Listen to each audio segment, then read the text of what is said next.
솔직히 품새 처음 보면 뭐가 뭔지 모르겠잖아요? 어디에 앉아야 하나 싶고, 내 아이는 언제 나오는 거야 싶고, 점수판 봐도 이긴 거야, 진 거야. 뭔 숫자가 이렇게 많아? 쉽죠? 그래서 준비했습니다. 품새 대회 100% 재밌게 보는 법!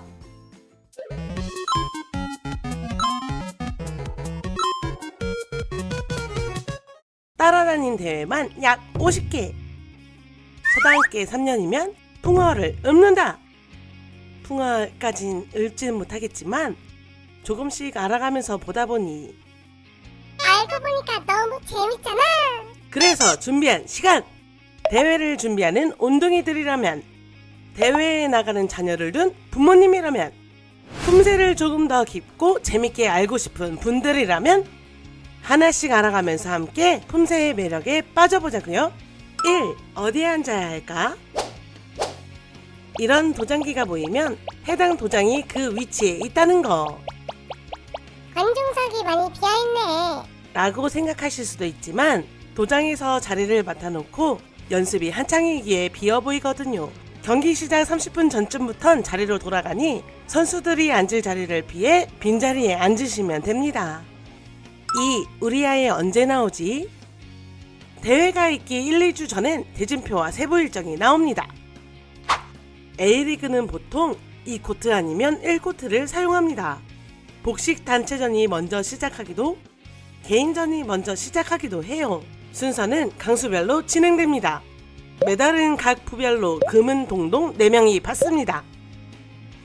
대한태권도협회 품새 경기 규칙에 따르면 초등부는 저학년, 중학년, 고학년으로 나뉘므로 1, 2학년에서 4명, 3, 4학년에서 4명, 5, 6학년에서 4명, 총 12명만이 메달을 받을 수 있다!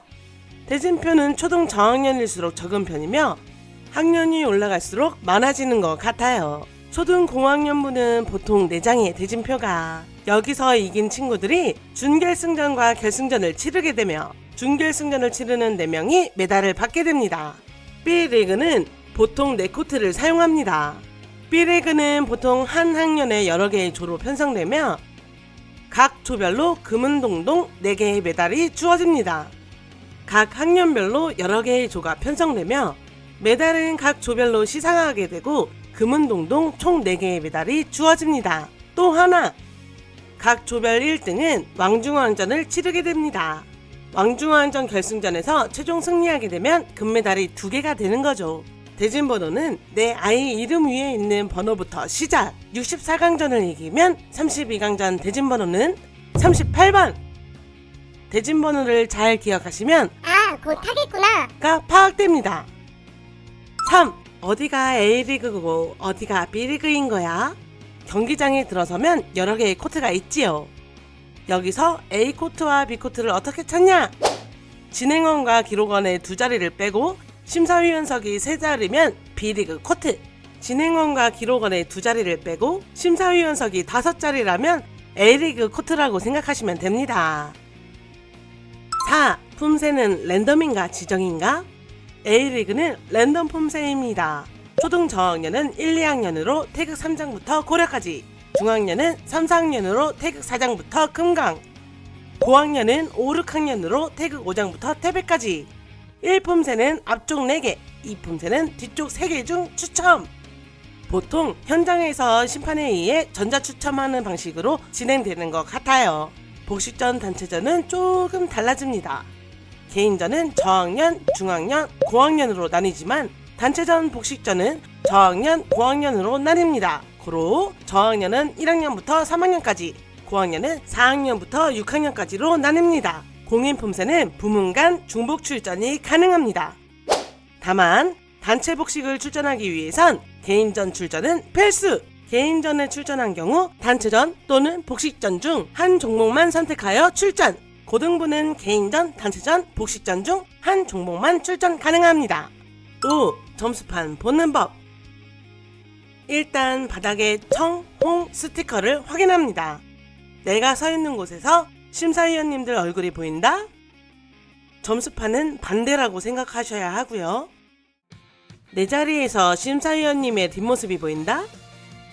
내 아이가 서 있는 위치 그대로를 보시면 됩니다. 점수판에도 대진번호를 볼 수 있다, 없다? 볼 수 있다! 대진번호는 여기! 이 경기는 16강전 대진번호 52번이었네요. 그리고 요 아래 크게 써있는 번호, 이 번호는 코트 번호입니다. 여자 6학년부 50kg 소량피권 요정 허윤정 홍오코트 대기. 그래서 이 경기는 5코트에서 홍으로 뛴 경기죠. 심사위원님들 뒷모습이 보이니까 바로 보시면 됩니다. 6. 점수는 어떻게 계산되는 걸까? 숫자 1에서 5는 심사위원님들 숫자를 나타내고 노란색은 심사가 끝난 것. 그렇다면 이 상태는 아직 한 분이 끝나지 않았다는 거. 점수 입력이 다 끝나면 첫 번째로 보이는 점수는 많은 숫자들이 보이죠? 품새 경기 채점 기술 지침을 보면 정확도와 표현력으로 나뉩니다. 빨간색이 정확도, 파란색이 표현력 점수입니다. 표현력에선 속도와 힘, 조화, 기회 표현 세 가지로 분류되며 실제 점수판에서 이렇게 확인되지요.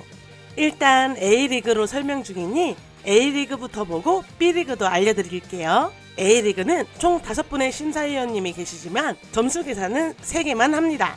5분의 점수 중에서 최고점과 최저점을 뺀 평균 점수로 승패가 결정됩니다. 이 점수로 계산해 볼까요? 일단 정확도부터 봅시다.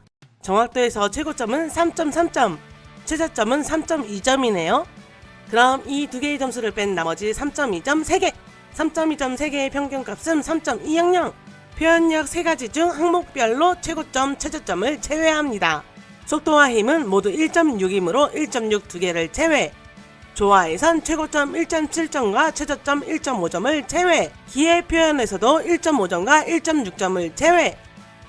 표현성에서 살아남은 점수를 모두 합산하면 14.5점. 여기서 3명의 심판으로 평균값을 구하면 4.833점. 노란색 볼이 들어온 품새의 점수를 말합니다. 정확도 점수는 3.200, 표현력 점수는 4.833. 이 두 점수를 합한 점수가 8.033.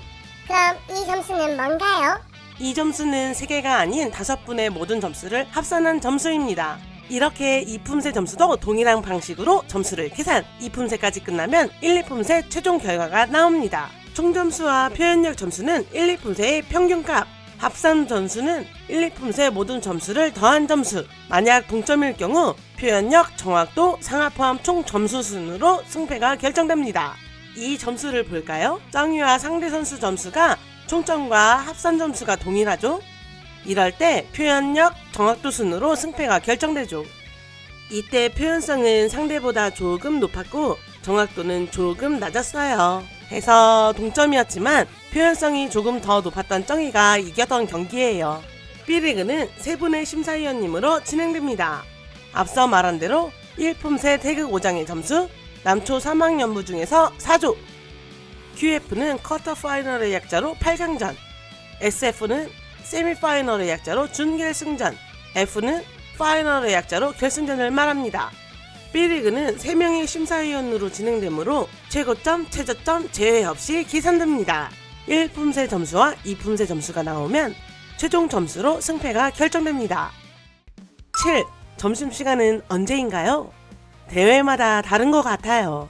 점심시간 1시간이 정해져 있는 대회가 있긴 하지만 보통 따로 정해져 있지 않은 경우가 많은 것 같아요.